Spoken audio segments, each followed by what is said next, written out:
விவசாயி, mechanic, engineer, இப்படி அப்பாக்கள் யாரா இருந்தாலும் அவங்க கனவெல்லாம் அவங்க பசங்களுக்கு ஒரு best college. AAA college of engineering and technology, Sivakasi. Counselling code 4680. நம்பிக்கை வாக்கெடுப்பு கோரும் தீர்மானத்திற்கு ஆதரவாக அதிமுக எம்எல்ஏக்கள் 25 பேர் வாக்களித்திருக்கின்றனர். அதே போல எடப்பாடி பழனிசாமி தரப்பில் 22 பேர் வாக்களித்திருக்கின்றனர். இது தொடர்பாக பேசுவதற்காக களத்திலிருந்து செய்தியாளர் ஸ்டாலின் இணைந்திருக்கிறார். ஸ்டாலின், தற்போது அதிமுகவுக்குள்ள அடுத்தது என்ன என்ற ஒரு கேள்வி எழுந்திருக்கிறது. அடுத்த கட்ட நடவடிக்கை என்ன சொல்லப்படுகிறது?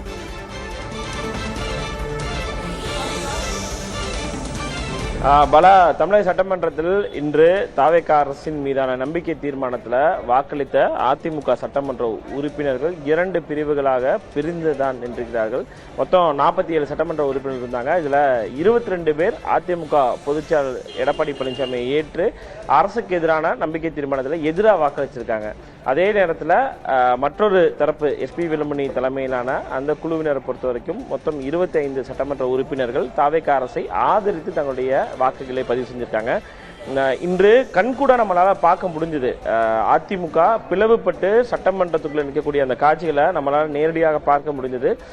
இதற்கு முன்பு பார்த்தோம் அப்படின்னா கடந்த சில நாட்களாகவே 2 பேருமே பிரிந்திருந்தாலும் கூட தொடர்ச்சியாக பல்வேறு விதமான குற்றச்சாட்டுகள் ஒருவர் மாற்றி ஒருவர் வைத்திருந்தக்கூடிய ஒரு சூழல்ல இந்த சட்டமன்றத்திலும் அது எதிரொலித்தது. நிச்சயமாக இது சட்டமன்றத்தில் மட்டுமல்லாமல் அடுத்ததாக வெளியிலும் சட்டமன்றத்திற்கு வெளியிலும் எதிரொலிப்பதற்கான வாய்ப்புகள் தான் உள்ளது. ஏன்னா யார் கையில் கட்சி இருக்கிறது என்ற ஒரு குரல் நிச்சயமாக எதிரொலிப்பதற்கான வாய்ப்பு உள்ளதாக தான் கருதப்படுது.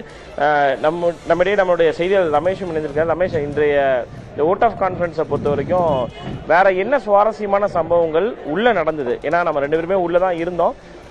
நீங்க பார்த்த விஷயங்கள் என்னென்ன? அதாவது 2 அணிகளாக 10 நாட்களுக்கு முன்பாக ஒன்றாக இருந்த அதிமுக தற்போது 2 அணிகளாக பிரிவுபட்டு இருந்ததை பார்க்க முடிந்தது ஸ்டாலின். அதே போல எடப்பாடியை கடந்துதான் வேலுமணி, விஜயபாஸ்கர் எல்லாம் போனார்கள். ஆனால் ஒருவரை ஒருவர் பார்த்து வணக்கம் கூட சொல்லவில்லை.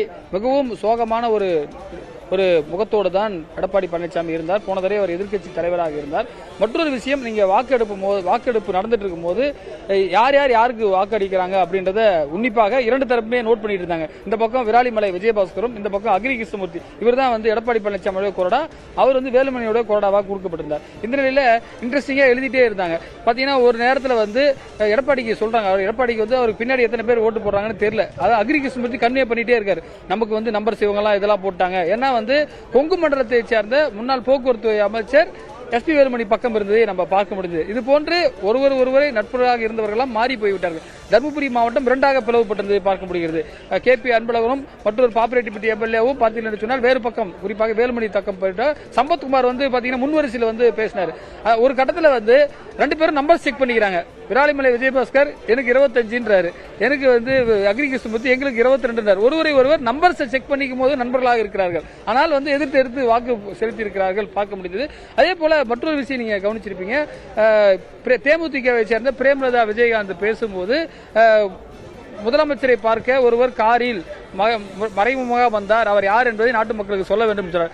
அப்போது உதயநிதி ஸ்டாலின் சொன்னார், உங்களுக்கு பக்கத்திலேயே அவர் அமர்ந்திருக்கிறார், அவரை பார்த்துக் கொள்ள என்று சொல்லும் போது திமுக உறுப்பினர்கள் ஒரு சிரித்துக் கொண்டிருந்ததை நீங்க பார்க்க முடியும். இது போன்று கேமராவில் படாத விஷயங்களையும் நம்ம பார்த்தது. இப்போ அவர் சொல்லும் போது, எதிர்க்கட்சி தலைவர் சொல்லும் பொழுது பிஜேபி எம்எல்ஏ எழுந்து நிற்கிறாரு. எழுந்து நிற்கும் போது திருப்பி எதிர்க்கட்சி தலைவர் சொல்றாரு, அது நீங்க கிடையாது, அந்த புறம் உட்கார்ந்துருக்கவர் காமராஜர் குறிப்பிட்ட அம்மா மக்கள் முன்னேற்ற கழகத்துடைய சட்டமன்ற உறுப்பினர் தேர்ந்தெடுக்கக்கூடிய அந்த காமராஜர் குறிப்பிட்டு சொல்லிட்டு இருந்தாரு. இது போன்ற பல்வேறு விஷயங்களை பார்க்க முடிஞ்சது. விவசாயி, மெக்கானிக், இன்ஜினியர், இப்படி அப்பாக்கள் யாரா இருந்தாலும் அவங்க கனவெல்லாம் அவங்க பசங்களுக்கு ஒரு best college. AAA college of engineering and technology, Sivakasi. Counselling code 4680.